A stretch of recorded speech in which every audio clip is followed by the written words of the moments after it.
दोस्तों नमस्कार, मैं संजय कुमार। आज हम लोग कक्षा 10 में आने वाले अलंकार के विषय में पढ़ेंगे। तो कक्षा 10 के सिलेबस में 3 अलंकार है, उपमा अलंकार, रूपक अलंकार और उत्प्रेक्षा अलंकार। तो सर्वप्रथम हम उपमा अलंकार देखते हैं।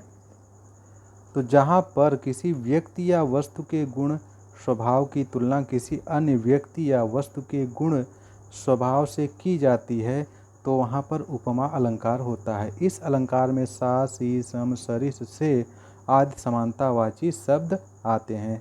जैसे उदाहरण में पीपर, पात, सरिस, मन डोला। और दूसरा उदाहरण एक और है हरिपद कोमल कमल से। तो इसको समझ ले कि उपमा जहाँ पर किसी की समानता के कारण उपमा दे दी जाती है। जैसे अगर लता मंगेशकर गीत गाती हैं, बहुत ही सुंदर गीत गाती हैं, अगर उन्हीं के जैसा कोई और गीत गाएगा सामान्य व्यक्ति तो हम कहते हैं वह लता मंगेशकर की तरह गाता है, और तब हम उसकी उपमा लता मंगेशकर से कर देते हैं। या फिर जैसे कोई क्रिकेटर है, उसकी तुलना हम करते हैं, उससे तुलना कर देते हैं।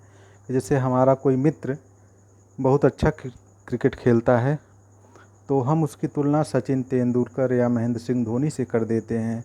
तो यहाँ पे समानता हो जाती है दोनों में, क्रिकेट अच्छा खेलने के लिए यह गुण है। और वस्तु में क्या है, जैसे दूध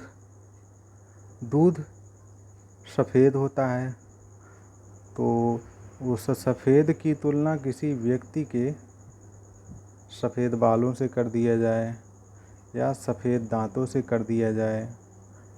तो उसी तरह से यहाँ भी है, पीपर पात सरिस मन डोला। तो पीपल का पत्ता जब हिलता है, डोलता है तो किसके समान, मन की तरह। तो हमारा मन जैसे क्षण भर में यहाँ से दिल्ली पहुँच जाएगा, क्षण भर में कलकत्ता पहुँच जाएगा, उसी तरह से पीपल का जो पत्ता है हल्के से हवा के झोंके से वह हिलने लगता है। तो इसलिए यहाँ पे इसकी तुलना मन से कर दी गई, इसकी समानता मन से कर दी गई है।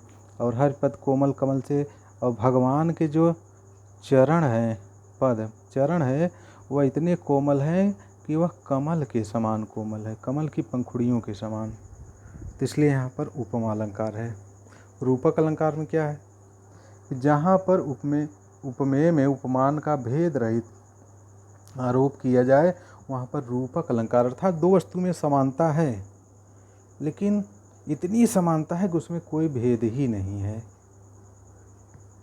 अर्थात पूरा भेद समाप्त हो गया है, तो वहाँ पर रूपक अलंकार होगा। रूप दे दिया जाता है कि वह उसी के रूप का है। जैसे चरण कमल बंदो हरि राय, तो यहाँ पे विष्णु, हरि माने विष्णु, राय माने स्वामी। तो स्वामी विष्णु के कमलवत चरणों की वंदना किया है भक्त ने। इसका अर्थ है कि मैं अपने स्वामी विष्णु के कमलवत चरणों की वंदना करता हूँ। मतलब भगवान के चरणों को कमल के समान बता दिया गया है एकदम पूरी तरह से। तो यहाँ पर रूपक अलंकार होगा। एक और उदाहरण होता है कि बीती विभावरी जागरी, अंबर पनघट में डूबो रही, तारा घट उषा नागरी। तो यहाँ पे कवि ने अंबर माने आकाश को पनघट का रूप दे दिया और तारा को, अर्थात जो आकाश में तारे हैं उनको घड़े का रूप दे दिया गया है। इसी तरह से अगला अलंकार है हमारा उत्प्रेक्षा अलंकार।